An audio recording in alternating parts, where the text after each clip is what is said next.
How's everybody doing? Happy late Thanksgiving since it was Thursday. I'm Jamie and this is Ain't You a Peach? I'm Leprechaun. And today we thought that we'd talk about what it was like on TV way back in the golden age and what it has turned into today. In other words, what it used to be to what you get to see today. And we'll kick that baby off right after your hello. And if you hit my background, I are ready, my dear. Good afternoon, my fellow Ain't You a Peachers. Happy Sunday, everybody. It's the 332nd day with 34 remaining in 2021. Today is National French Toast Day. The base consists of eggs and milk whisked together. Their bread is dipped into the mixture and fried until a golden brown. Many people also add some sugar, vanilla, and cinnamon to the base. It's day 623 of 14 to flatten the curve. Thank you, Liberty Lighthouse, who can be seen and heard later this evening at 8 p.m. Eastern. I like work. It fascinates me. I sit and look at it for hours. I know, really bad. Really bad. Oh my goodness. So we are going to be looking at how we got from these rules to now everything is just blatantly in your face. Your kids are watching basically porno in a sense. Doesn't matter what they're watching. So there's a code called the Hays Code, came out in 1930. It's the Motion Picture Production Code. And there's some things on here that are listed, general principles, which is basically keeping moral standards for everyone who sees it. You should never be crime, wrongdoing, evil, or sin in a good way, if that makes any sense. Correct standards of life, subject only to requirements of drama and entertainment, shall be present. Law, natural or human, shall not be ridiculed, nor shall sympathy be created in its violation. And then there's certain applications, crimes against law. These should never be present in such a way as to throw sympathy with the crime against law and justice or to inspire others to imitate. Murder. The technique of murder must be present in a way that will not inspire imitation. Brutal killings are not to be present or presented in detail, so they aren't supposed to like show the actual killing. Just, Yeah, well, this tell that person's to here Freddie. and this person. Yeah, I know, right? Revenge in modern times shall not be justified. Method of crime should not be explicitly present. Theft, robbery, safe cracking, and dynamiting of trains, mines, buildings, and so on should not be detailed in method. So, arson, same safeguards, should not be detailed. The use of firearms should be restricted to the essentials. Methods of smuggling should not be presented. And they're saying that these things will be in the movie, but only to a point of you have to use your imagination because they don't want you going out and doing these things. Yeah, they don't want you learning it from the movies. Yeah, they don't want you to copy. Let's see. Illegal drug trafficking must never be presented. Let's see, they obviously have not seen Blow. The use of liquor in American life, when not required by the plot or for proper characterization, will not be shown. Okay, well, here we get to sex. So the sanctity of the institution of marriage in the home shall be upheld. Pictures shall not infer that low forms of sex relationships are the accepted or common thing. That's all I see now is Yeah, you say that. every commercial is just that. It's horrible. So it says adultery. Sometimes necessary plot material must not be explicitly treated or justified or presented attractively. So it's not supposed to look like, oh, that's fun. I need to go do that. Scenes of passion. They should not be introduced when not essential to the plot. Excessive or lustful kissing, lustful embracing, suggestive posture, and gestures are not to be shown. In general, passion should be treated that these scenes do not stimulate the lower and baser element. Okay, so basically, again, that's all we see on TV is people that are literally like, just it's horrible. It's horrible, horrible. And see, And from the everything has a 30s, right, and from 1930 until 1968, these were the standards. That's why the older movies are all so much better than what came out after the 60s. I mean, it's like now they're pretty much having sex without showing the parts. Okay, so then we go to seduction and rape. They should never be more than suggested and only when essential for the plot. Even then, never shown in an explicit method. They're never to be the proper subject for comedy. Sex perversion or any inference is forbidden. White slavery should not be treated. And now I can't even say that word, miscegenation, sex relations between white and blacks. Right, it's mixed couples. Is forbidden. Sex hygiene and venereal disease is not subject. Scenes of actual childbirth, in fact or in silhouette. So you can't even show like the shadow of someone, like sometimes they'll go to a shadow instead of showing you. Child sex organs are never to be exposed. Okay, so then we've got vulgarity, obscenity, profanity, forbidden. Costume, no complete nudity. Not even in silhouette. Undressing scenes should be avoided. Indecent or undue exposure, forbidden. Dancing or costumes intended to permit undue exposure or indecent movement in the dance are forbidden. Dances suggesting or representing sexual action or indecent passions, forbidden. That's, to me, that's that twerking. Yeah, the twerking thing. Ministers of religion and their characters as ministers of religion should not be used as comic characters or villains. Ceremonies in any definite religion should be carefully and respectfully handled. So, I mean, to me, we've gone a long ways. I mean, this is almost 100 years. I mean, we got what, 9 more years? Well, 8.5 years, close to 8 years. From when they started, 100 years. Right? From when they started, correct.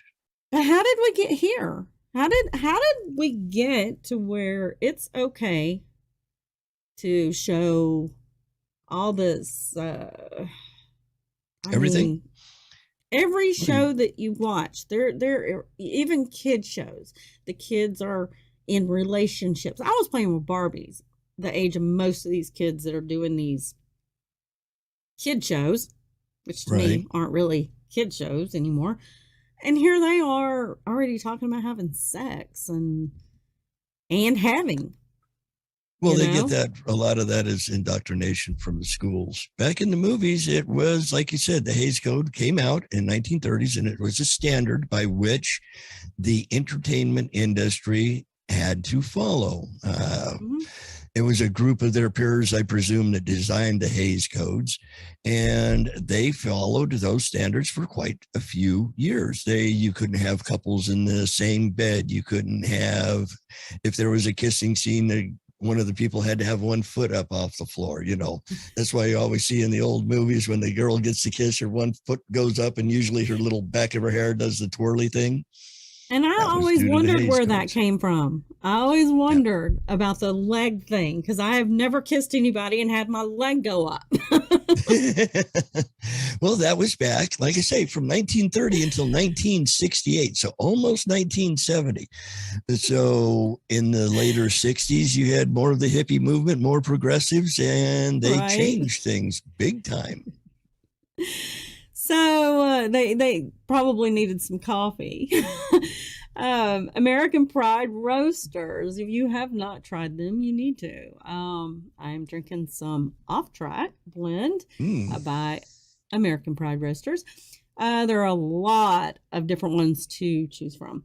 Ron Sexual Chocolate, Brad's Brown Bag, Helen Taft, which is my favorite, and of course the Off Track blend, and lots and lots. It's very reasonably priced, quick shipping. I mean, I've literally gotten mine in less than a week, it seems like, after I put my order in. Wow. Always tastes good.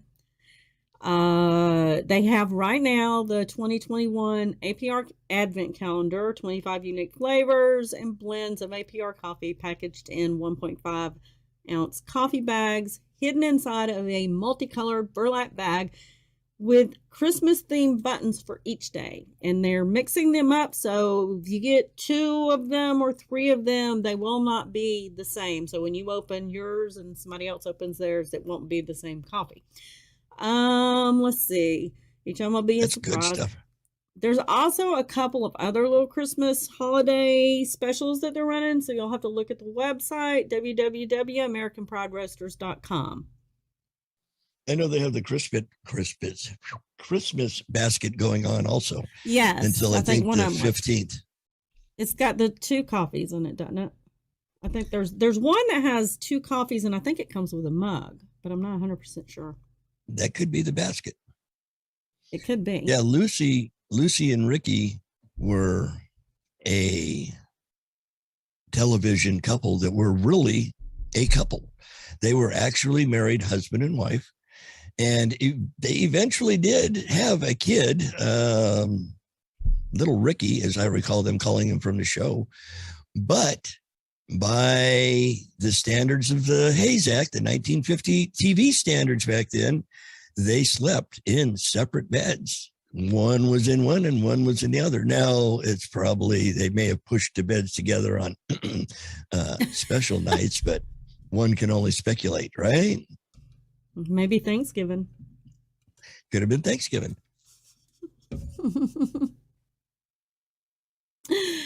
Oh my goodness. Sorry.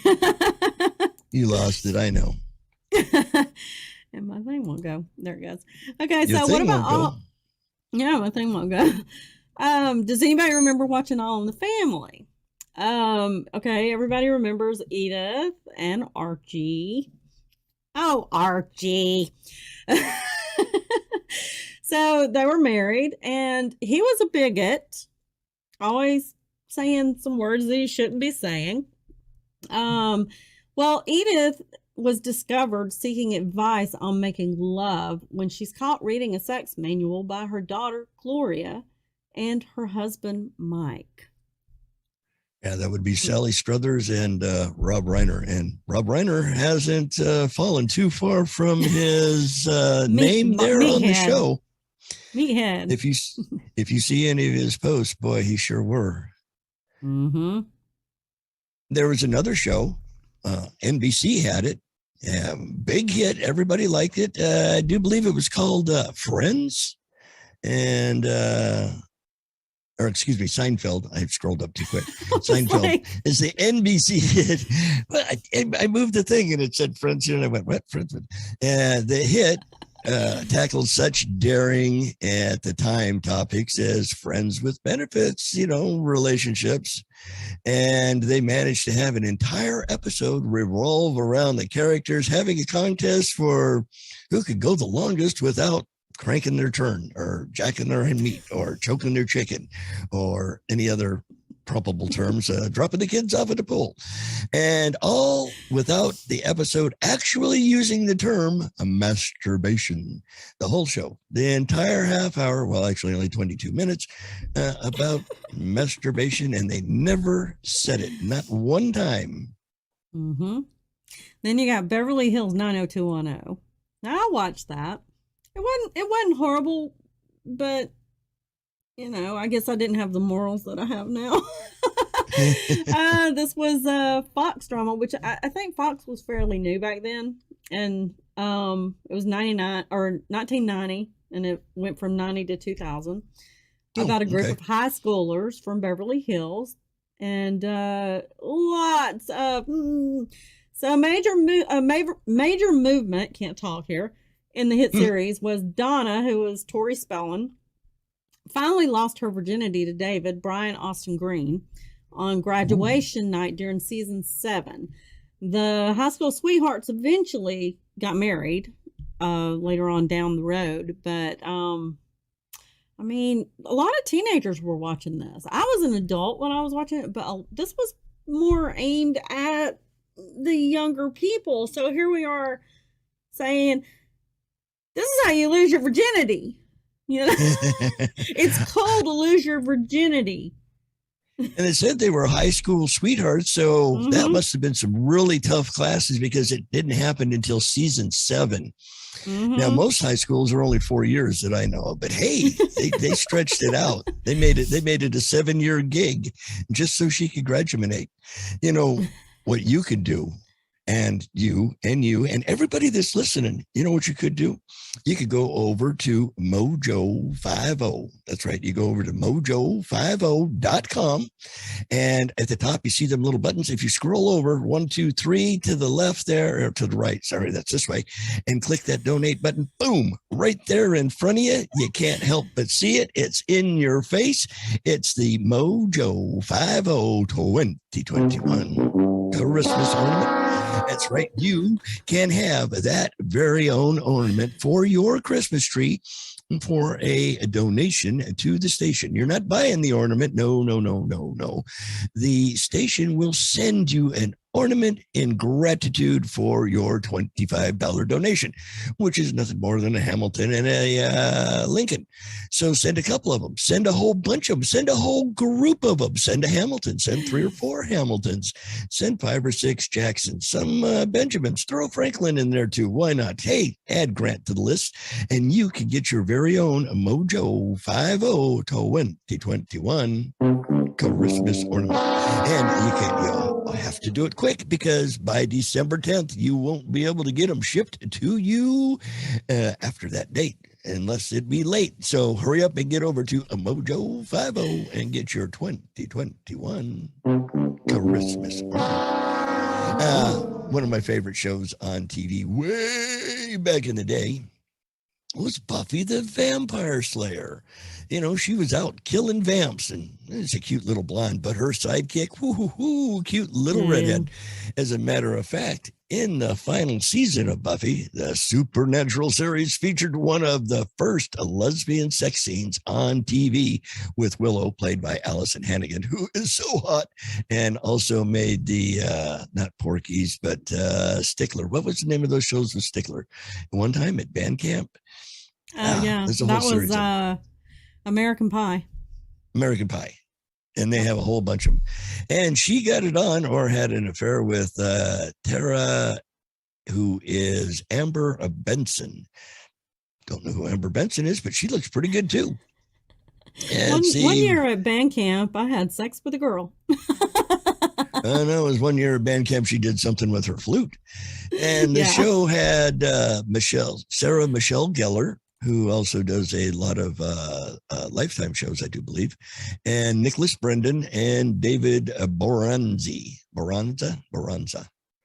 Buffy was a good show. They killed critters. I don't think I ever watched it.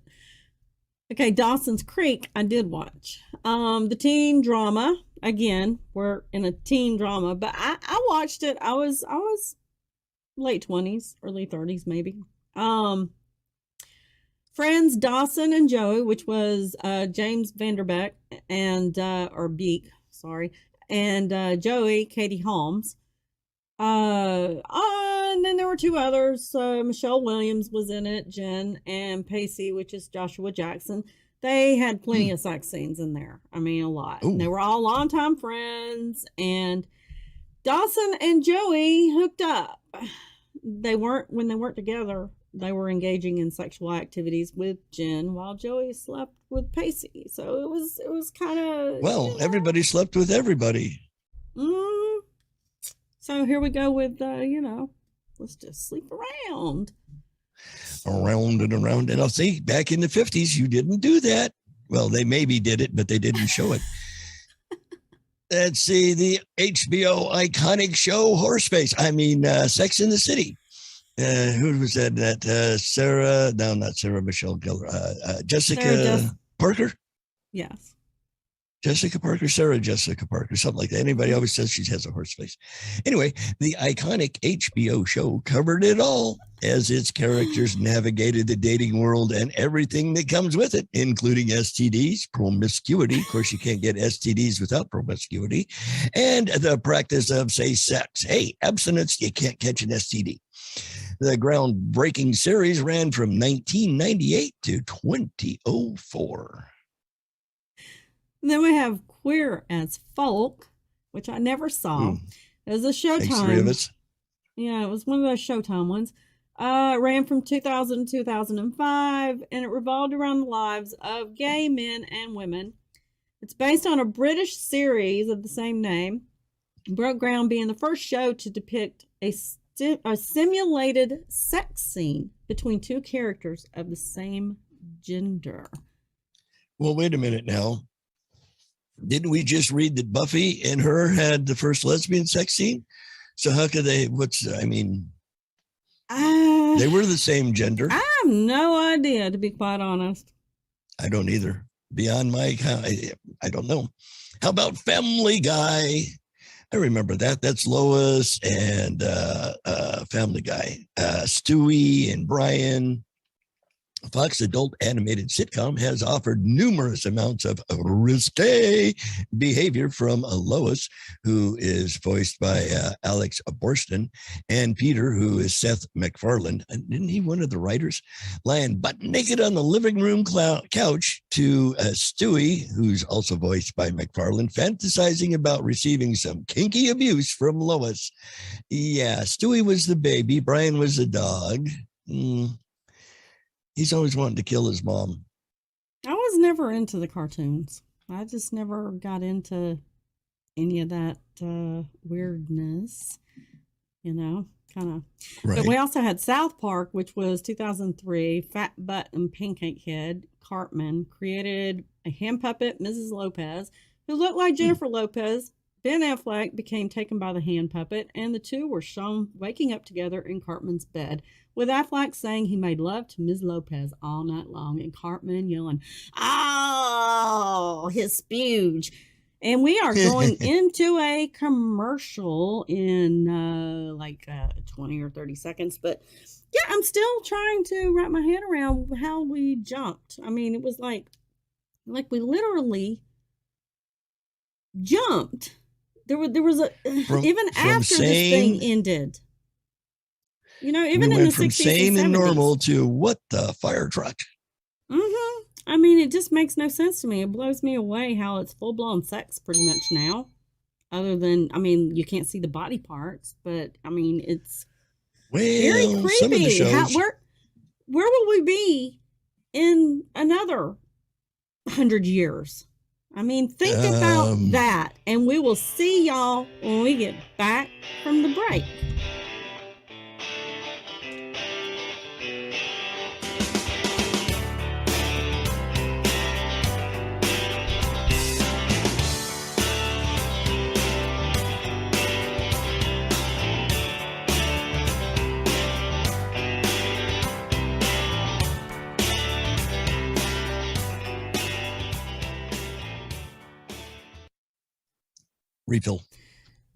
Refill. Hurry up. I got 2 minutes. I know. So I hope everybody had a great Thanksgiving. Everybody get you some pie, some cobbler, lots of turkey. That what is it? Triamptamine or something like that makes you sleep. Casseroles, all that good stuff. I'm sure everybody has lots of leftovers. Then again, maybe the turkeys were really small this year. I didn't even buy one.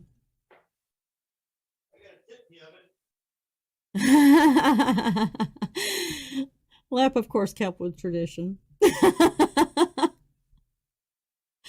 I'm not a very traditional person, so it is what it is. Oh, me, oh my. Cooled off, but it's still not bad. La la la la. And then let's see, it's me and 6 Feet Under, I think. Mm-hmm.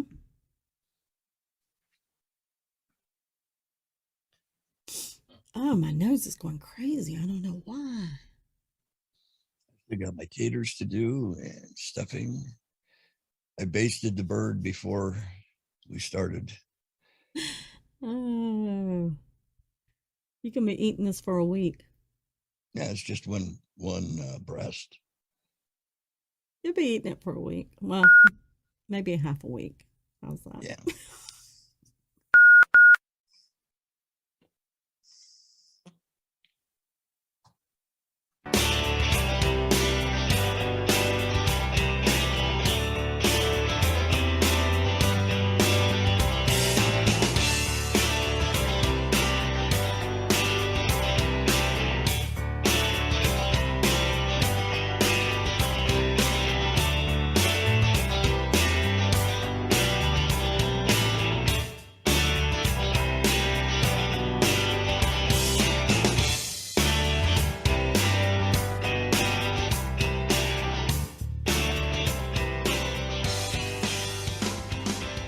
Welcome back. Welcome back to Ain't You a Peach? I'm Jamie, and this is Lab, and we're talking about the history of sex on TV. So, you want to go on and do the next one? I certainly shall. We are to 6 Feet Under. So it must be about croaked people. I don't know. The show centered on people who dealt with death, hence the name 6 Feet Under. They also explored acts responsible for creating life. In other words, they made them as well as croaked them out. Nate, who is Peter Krause, was known for his womanizing. And teenager Claire, who is Lauren Ambrose, experimented with sex throughout the series. I guess she never did get it right. She was only experimenting. Then there was Brenda, who is Rachel Griffin, that she struggled with sexual addiction. I guess she didn't see a guy she didn't want to ride. I'm not sure. And it's one of the series that I didn't watch. Sorry, you got me on that. Didn't want to ride.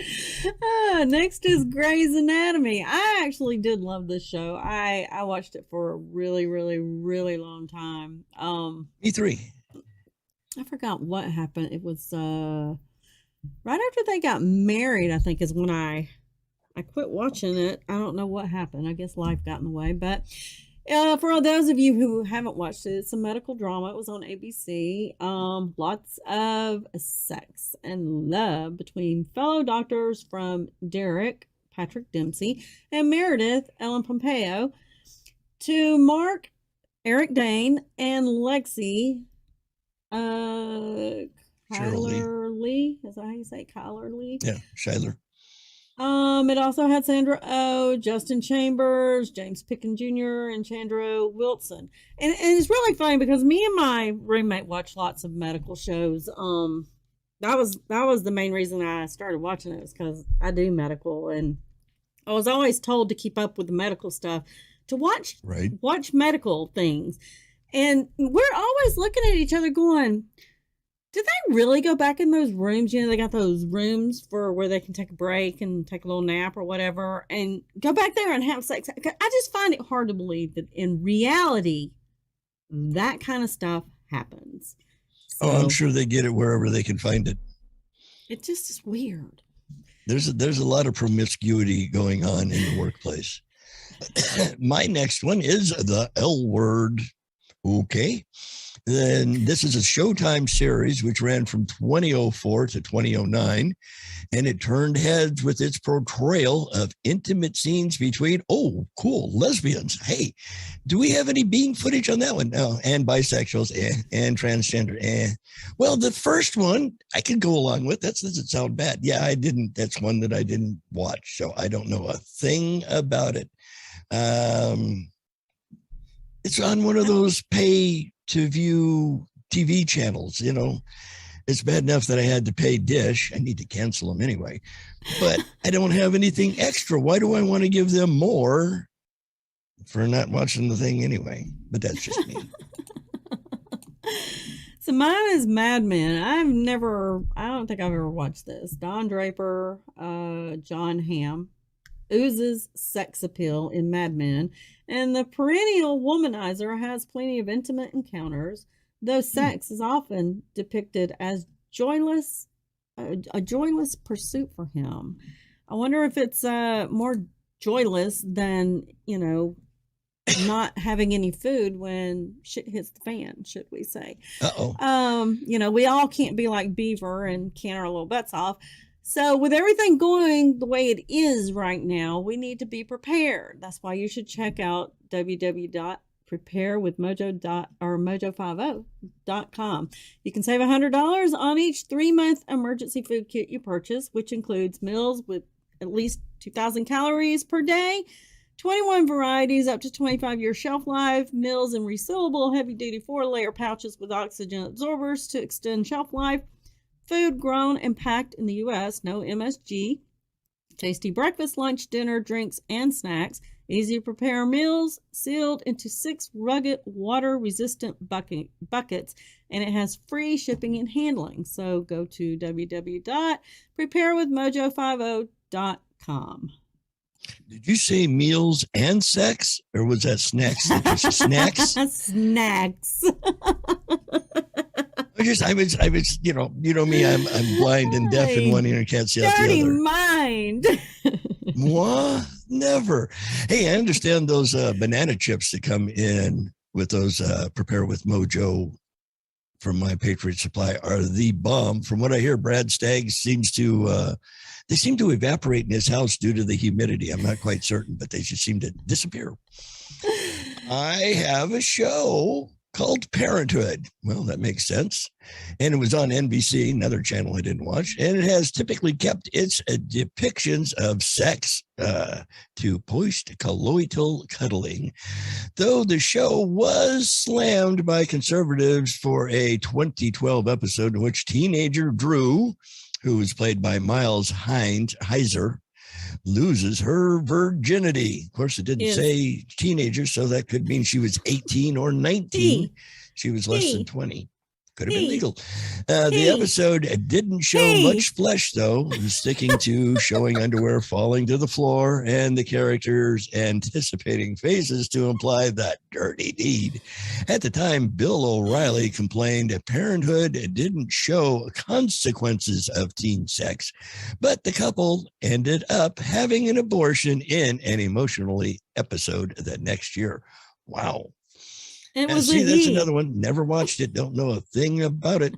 So all they used to do is show one after everybody was done. That's their post-coital cuddling. In other words, that's, the cigarette after the act. And never watched the show. So next is Modern Family. It made history with it.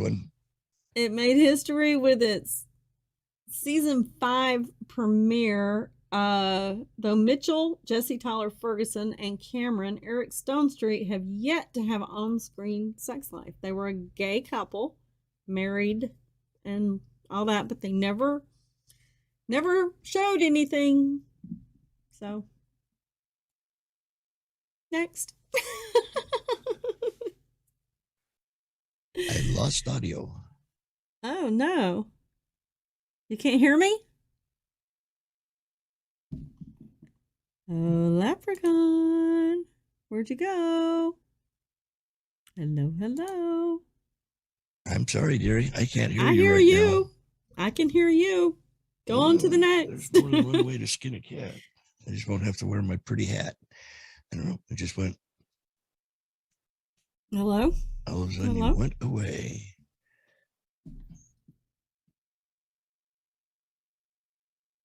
You're clicking. Come on. All right, fine. Be that way.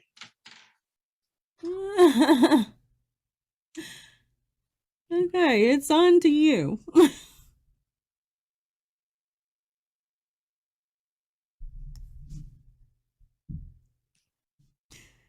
I'll go on and do the next one he's supposed to do, which is Tell Me You Love Me.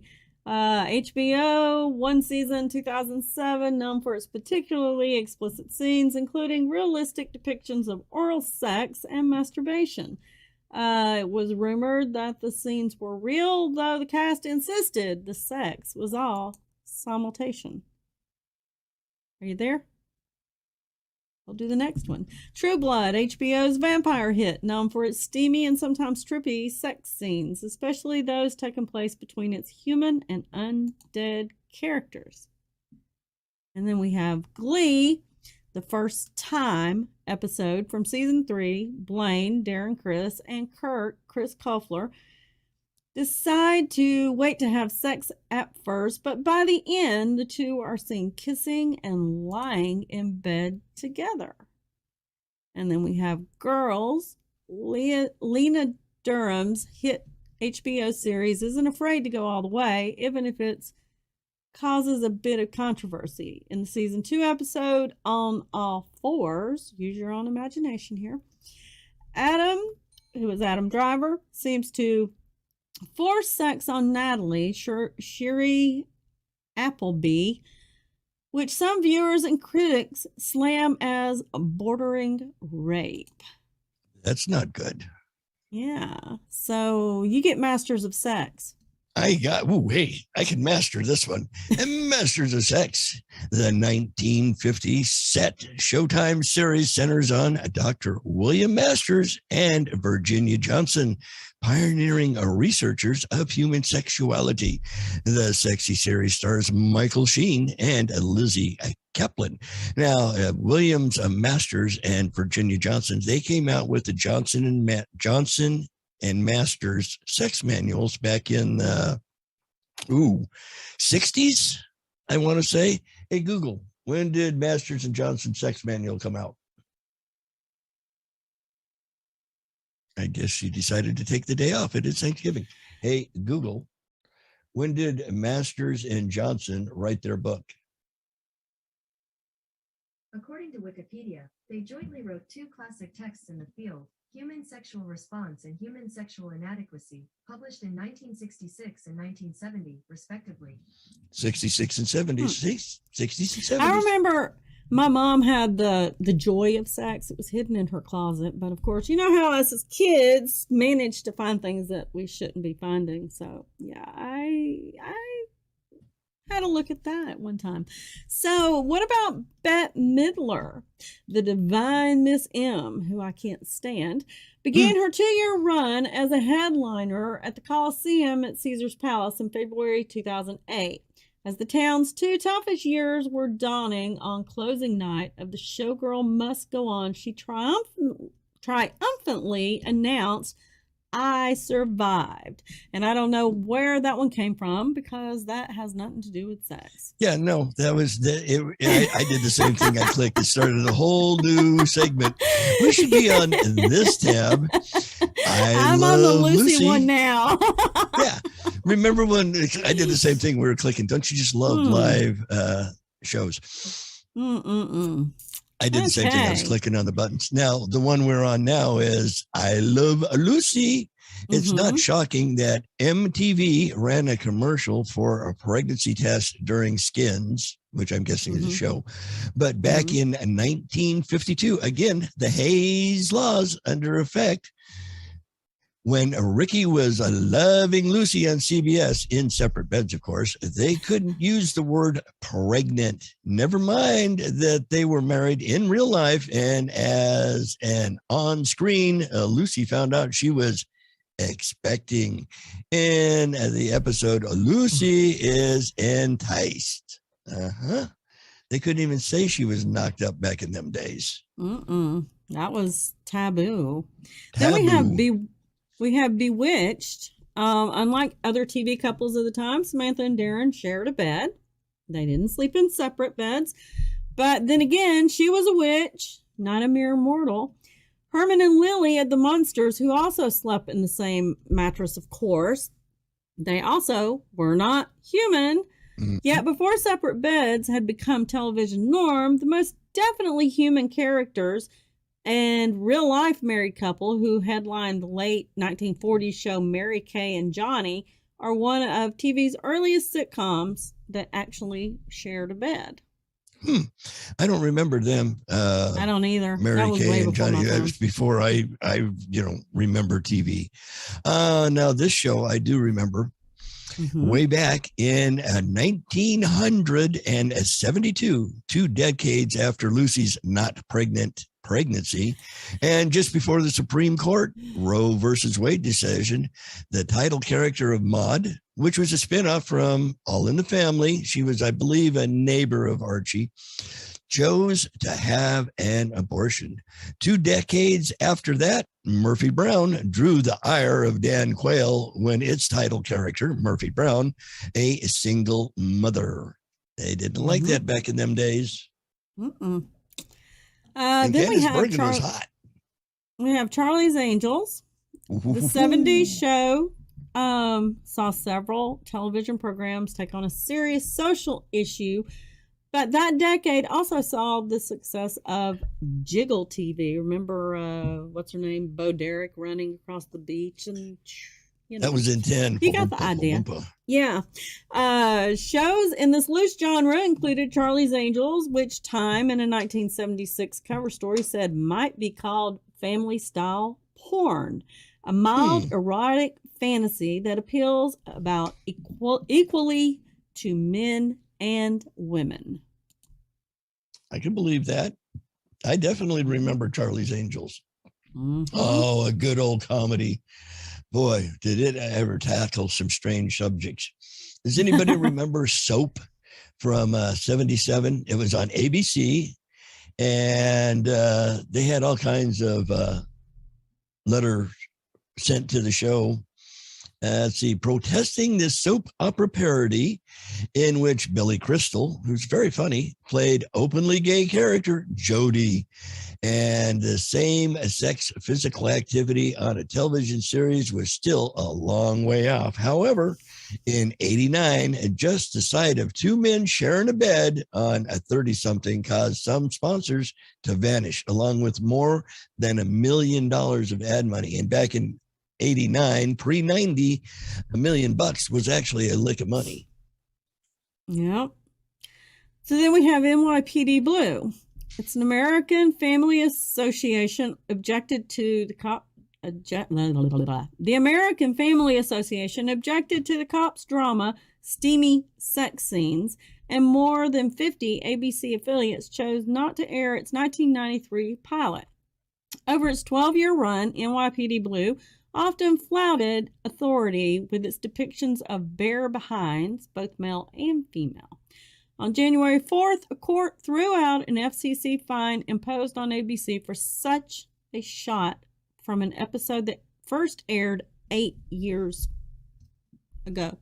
Previous, yeah. Isn't that wild? So, yeah. That was such a good one.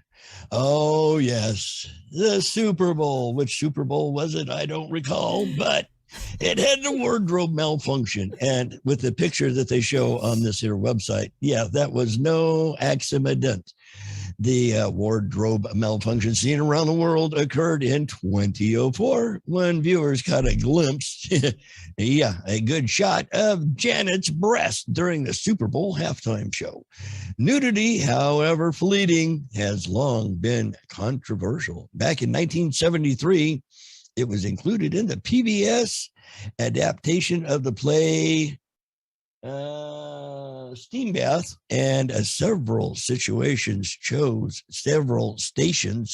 chose not to air the program as a result because they showed nudity back in the 70s. Oh my goodness gracious. Now, if you happen to ever watch the Sci-Fi Channel nowadays and you have seen the show Magicians, which was a very good book, holy mashigana, them folks get it on all kinds of way and they're not shy about showing it.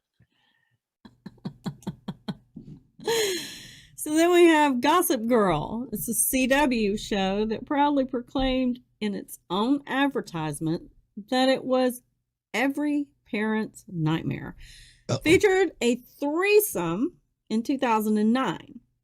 3 years earlier, CBS was fined more than $3 million for airing a Without a Trace episode containing a teen orgy. Oh, wow. That was a lick. $3 million.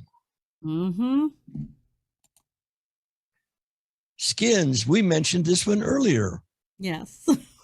Skins, by the time some 3.3 million viewers turned it on January 17th, didn't give us a year, to watch the premiere of the American version of the British TV series Skins. It was on MTV, which incidentally wouldn't show Madonna's raunchy music video, Just for My Love, in 1990.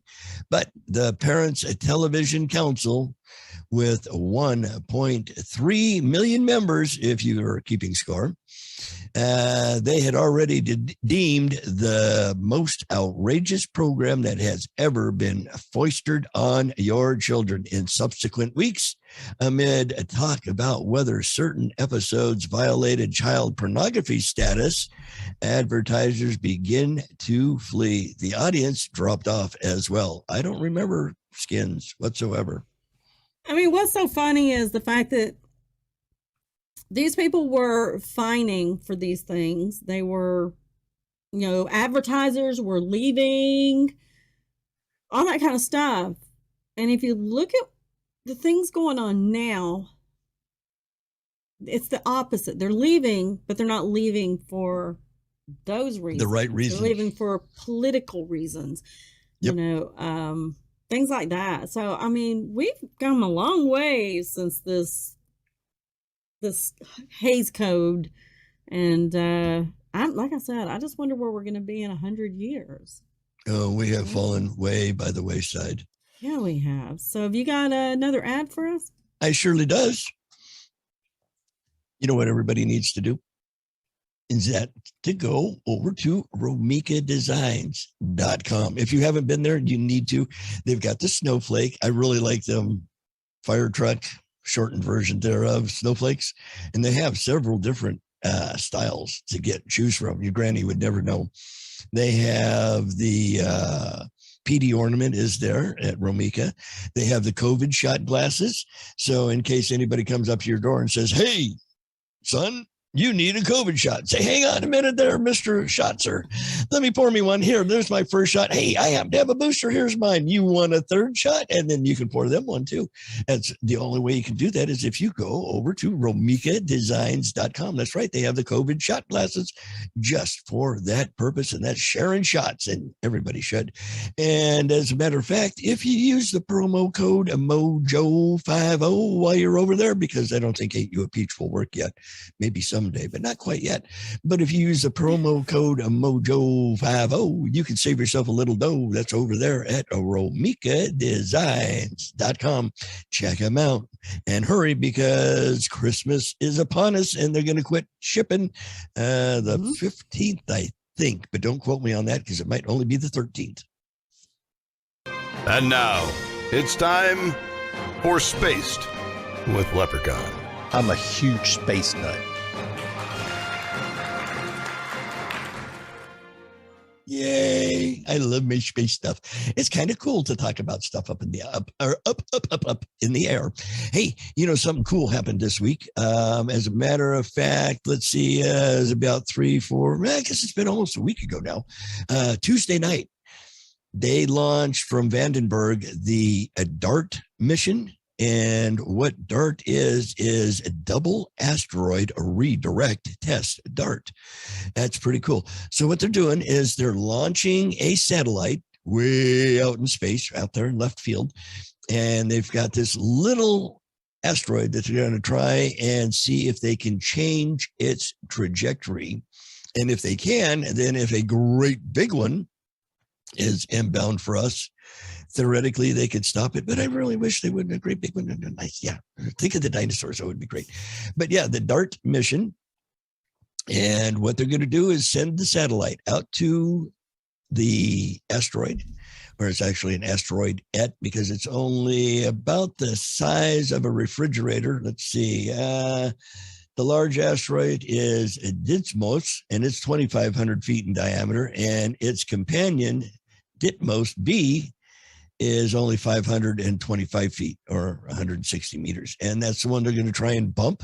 So what they're going to do is they're going to fly this satellite into the asteroid at, let's see if I can find the speed here. In other words, the asteroids, they can't get rid of it closer to Earth. Yep, no.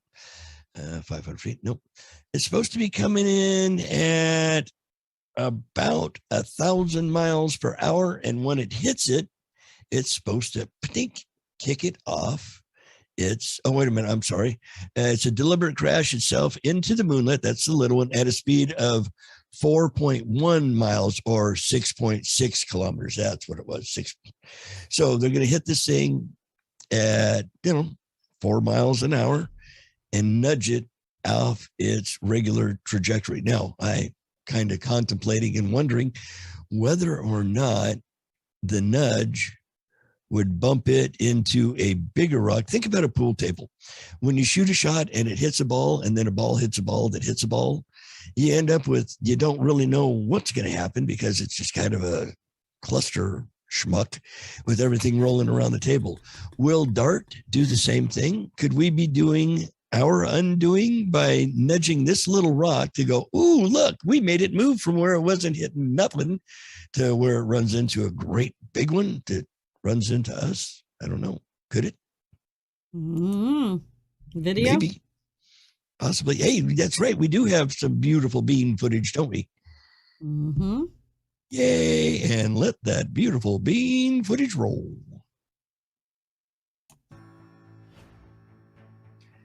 That's the DART rocket. Isn't that pretty? Now you realize those aren't actual pictures. Those are simulations of what's to transpire. I think it's kind of cool the way it rolls out its wings.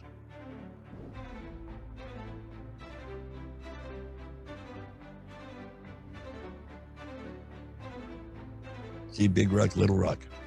That's where the little rock comes close to us, but it only gets within 400,000 miles at this point. After they nudge it, who knows? But it's only a 500-foot piece of rock, so if it does dip us, it won't be no biggie. Well, I mean, it'll be a biggie, but see, that's their little bumper.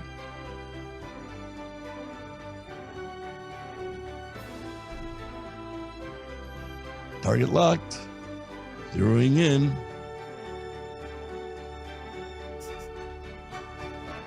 Boom. Will it knock it off its trajectory? Only time will tell. I don't know. I think it'd be cool. I wouldn't want to be on the rock. Well, I really wouldn't. It's kind of like, think of it like a bug when it hits your windshield. Does that bug move your car? No. I'm just thinking there are some things that need to be left alone because, you just don't know the outcome and you might not be able to come back from it. True. You bump that little rock, it might bump a big rock, and then it's like, oops, corner shot. So we're coming upon the end of the show.